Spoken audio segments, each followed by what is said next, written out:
everybody, and welcome to the Conscious Club podcast. My name is Areege, and I am your host. Just in case you don't already know, I am recording this as audio, but I'm also filming this just so I can have a video version, and so you can watch that on my YouTube channel, actually. So welcome. Today is a episode that I am excited about, and as I'm saying that, I'm just like, I feel like every podcaster I feel like everyone says that at the beginning of like everything they make, because it's like, yeah, like if I wasn't excited about it, I wouldn't be here making it. But it's about the nuance between force and flow. So something that I personally really pay attention to within my life and within my entrepreneurship process and work life and all of that is always making sure that I'm taking action from alignment rather than from force or obligation. And this basically means like I'm actively deprogramming myself from participating in hustle culture and depleting my body and my system for the purpose of gaining something or for the purpose of like being really productive, things like that. And I'm just going to adjust my camera. Just bring it closer. Okay. Whatever. I'm like overthinking the camera right now, but that's okay. Also, filming from bed again because this is my safe space. And I just feel so comfortable here. And this is another tip if you're somebody that wants to express yourself, or, you know, just like if you want to bring your ideas into the world through speaking or writing or whatever it is, it is really, really helpful to be comfortable when you're doing that, especially if you're starting out, trying to make it as comfortable as possible so that it's easy for you to deal with the discomfort of the self-expression. You know what I mean? But that kind of actually relates to the topic of this conversation today as well, because like forcing ourselves to do something, to be productive, or to fulfill an expectation that isn't actually our own, and all of that, we often identify when we're doing that when we feel discomfort. Like if you're, you know, just like imagine yourself putting a to-do list task on your to-do list for the day, but it's not actually, for whatever reason it may be, it's just not fully aligned. Maybe you're doing it because you want to appease someone else, but it's not really something that you want to do from your heart. Like it's not, you're not being motivated to do that, to take that action from like a centered internal place. Maybe it's like coming from expectations or obligation or whatever. When you sit down to actually work on that task, you'll notice that it feels very, like there's just so much resistance that comes up. Like it feels very forced. Like you literally feel like you have to drag yourself through the experience of completing that task. And conversely, does that word work right now? I think it does.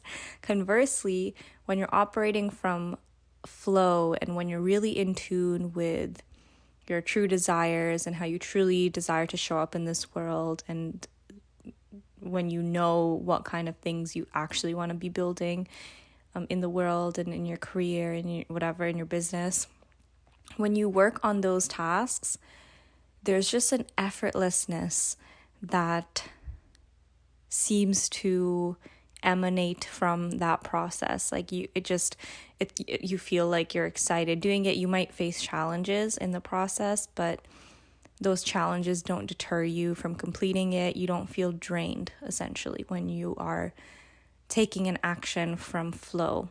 But if you're taking an action from force, then it can feel very draining. So this is a dynamic that I have been studying within myself and observing, and I've gotten pretty good at knowing when I'm doing something, when I'm forcing myself to do something, and when I am truly wanting to do something. And it's been really, really working well for me. But recently, there's been a nuance that has arisen. And this nuance is applicable if you are in a place where you desire to up level or desire to just like move into a new expanded version of yourself. This is where a nuance between like force and flow begins to come in. And this nuance is that sometimes when you are stretching into an expanded version of yourself, you are also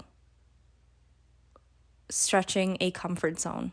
And when you stretch a comfort zone and you do things that allow you to begin identifying as that new expanded version of yourself, you'll often feel very similar like discomfort to how you'd feel if you were forcing yourself to do something. So, for example, I'm just going to take a few breaths because I'm noticing that I think I'm just speaking too fast. Okay, I'm just going to slow down a little bit. But for example, from my own life over the past few weeks, like an action that I really, really felt inspired to take, that felt super uncomfortable when I was doing it, and I felt a lot of resistance to it and just didn't feel super flowy and effortless the first few times I did it, was starting to post consistently on Instagram again. So, and specifically like start posting reels, because I only just hopped on that train like a few weeks ago. And so when I was doing those reels, like I also, it's starting to get easier for me, but I guess I'll get to that in a sec.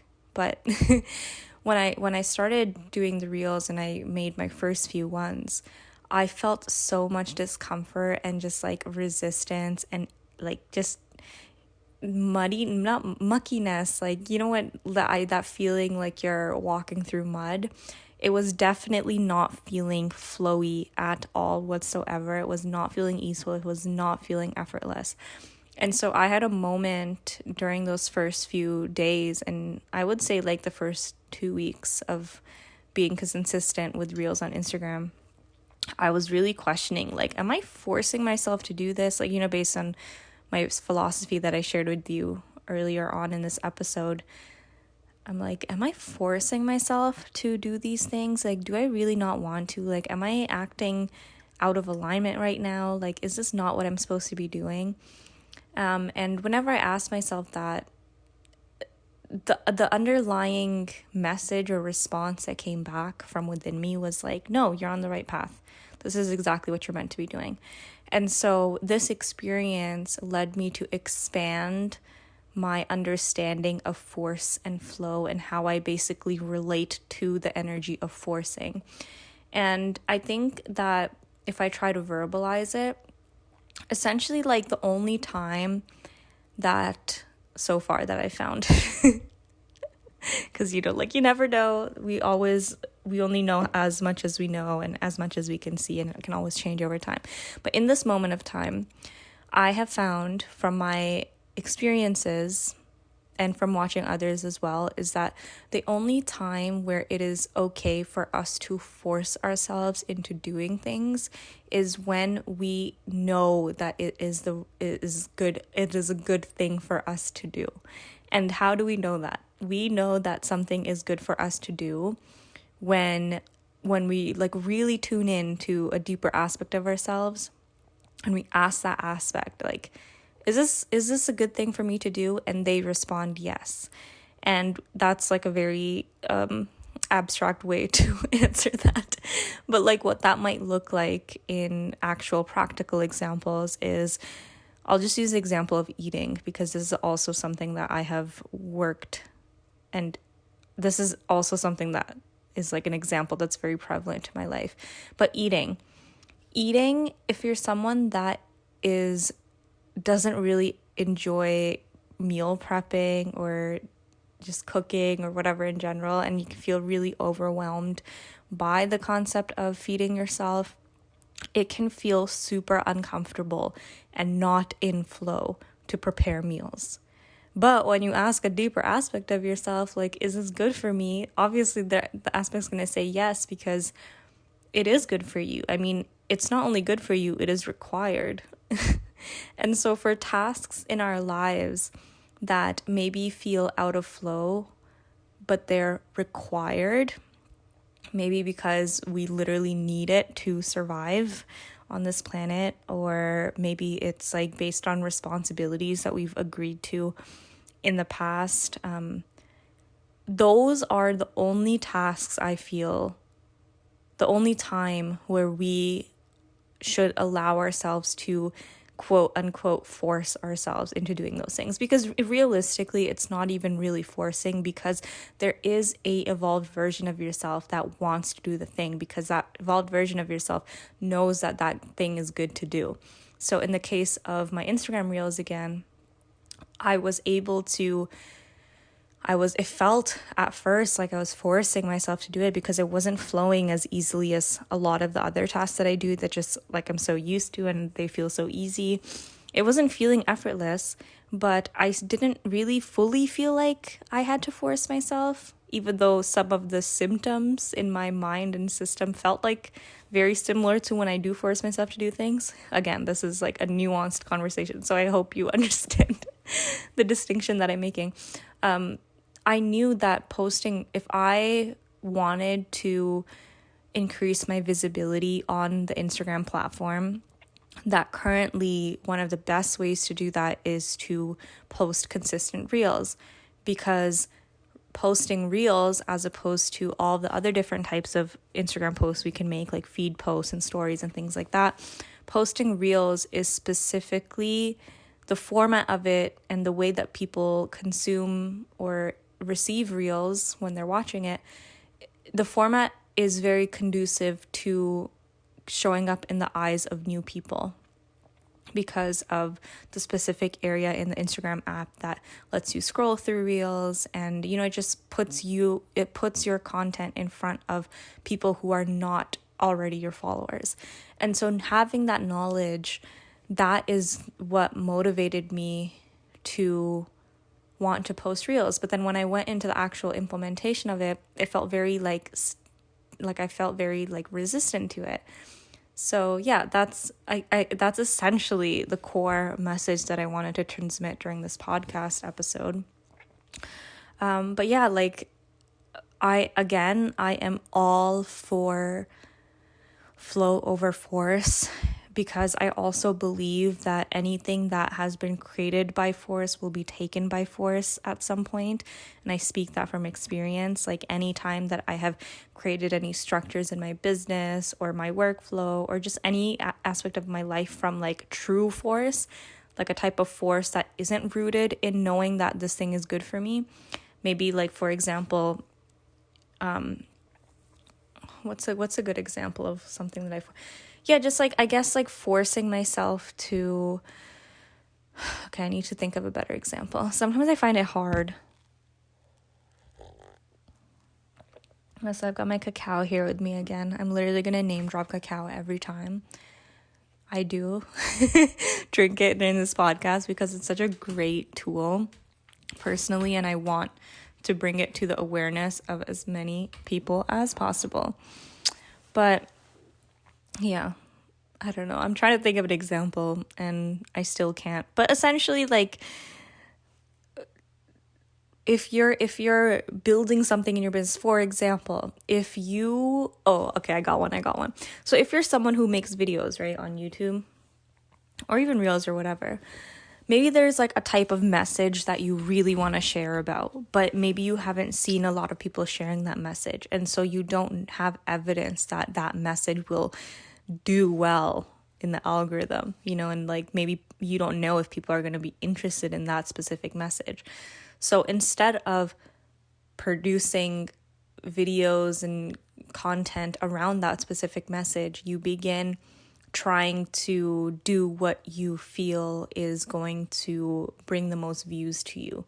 So for some of you that might have been following me for a few years now, before I got into this whole nourished business and online entrepreneurship type of niche, I was catering to disowned South Asian women, basically.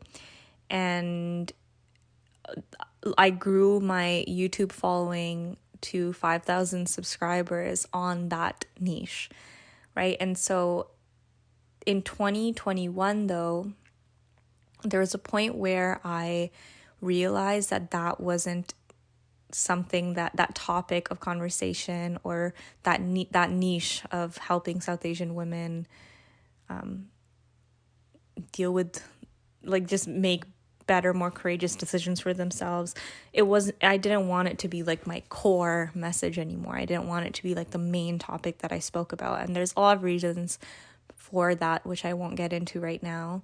But it was actually really, really hard for me to separate myself from that, because the videos and the content that I was making that was directly about that topic was the type of content that got the most views and that people were asking for most. But at a certain point, like, it stopped feeling aligned because it just wasn't in line with my deeper desires and my deeper knowing of what was good for me. And so if I ever, in those moments, maybe like early 2021, if I ever sat down to create a video on the topic of being disowned, and I was already at a place where I didn't really want to do that, then filming that video would feel so forced. But it's also like, not only does it feel forced and I'm having to like move through resistance while I'm filming it, but there's also no underlying reason why I'm doing it, except for the fact that I think